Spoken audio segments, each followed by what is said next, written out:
Dober dan. Sem Teja Černe, muzejska vodnica v Narodnem muzeju Slovenije.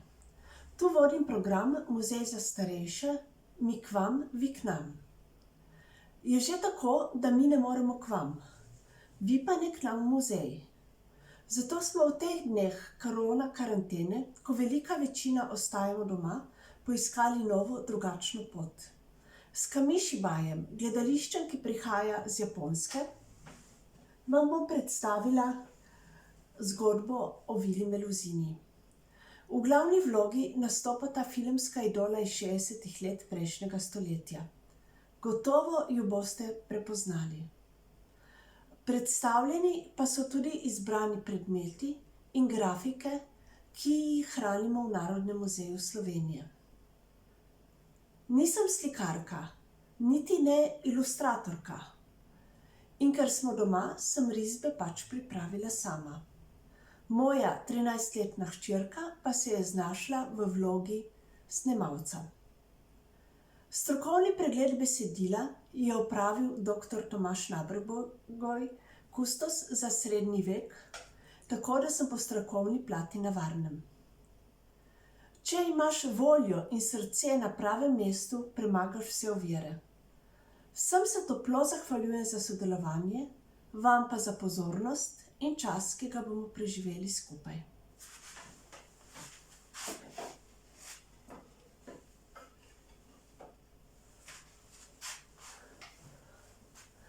Ljudje v srednjem veku so ljubili zgodbe. Prav tako, kot jih ljubimo tudi danes.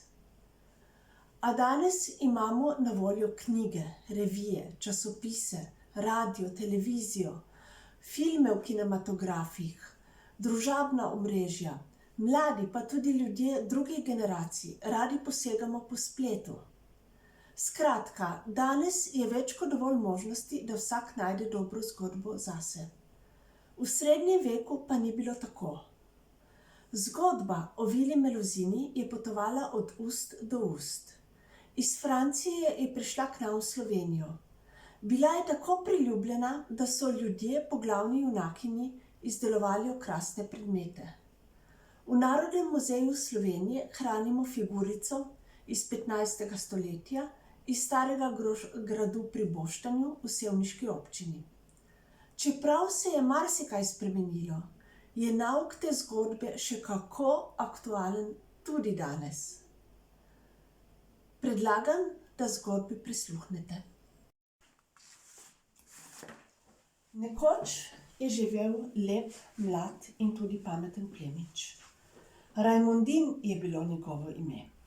Nekega lepega dne je v gozdu srečal prelepo Vilo Meluzino in zaljubil se je vanjo. Tudi njeno srce se je vnelo zanj.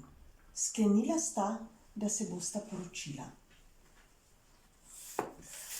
A še pred poroko je Meluzina plemiču nekaj prepovedala. Poročila se bom s tabo, dragi moj plemič, a le pod enim pogojem.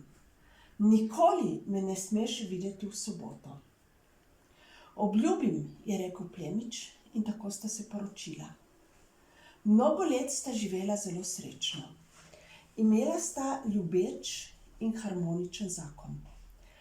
Imela sta tudi veliko otrok, kar je bilo v srednjem veku zelo pomembno, saj je bila umrljivost otrok velika. In nenazadnje, denarnih težav nista poznala.